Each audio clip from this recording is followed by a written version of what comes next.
Atrocity survivors in Ethiopia remain without justice. A year after releasing an atrocity determination opens in a new tab for the conflict in northern Ethiopia, the United States government has not made any updates or taken on new policy changes towards justice and accountability.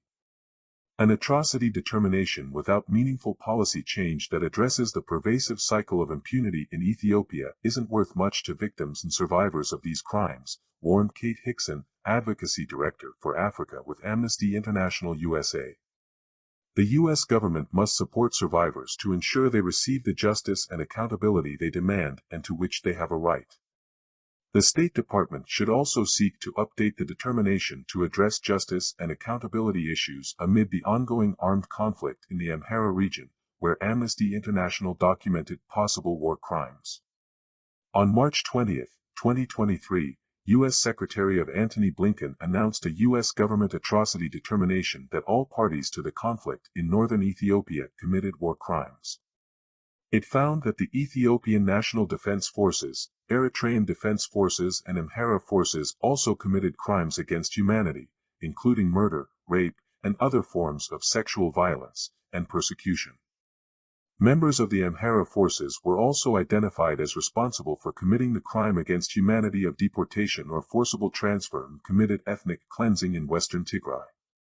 Despite asks from international human rights organizations and many in Ethiopian civil society, the U.S. was complacent in allowing the International Commission of Human Rights Experts on Ethiopia mandate to expire in October 2023.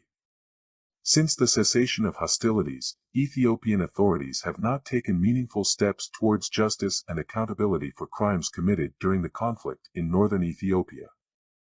Additionally, ENDF and the Fano militia are now fighting in another armed conflict in Amhara region where Amnesty International documented possible war crimes by the ENDF.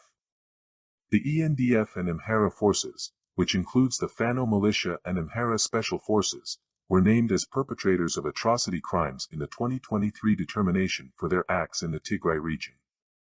Since armed conflict broke out in early August, the entire Amhara region has been under an internet blackout. Independent journalists are barred from reporting on the conflict, and they are persecuted if they attempt to. Ethiopian authorities continue to use the state of emergency law to crack down on anyone who dares to dissent peacefully. Amnesty International also continues to receive reports of harassment against civil society organizations in Ethiopia by the government. Secretary Blinken must urgently work with the African Union and the international community to engage the government of Ethiopia to order the ENDF to stop targeting civilians in the Amhara region.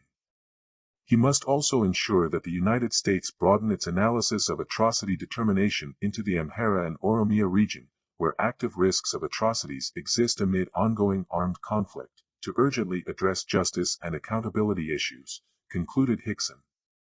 This article was published at Amnesty International's website. You can read the article in the website. The link is below this video. Thank you.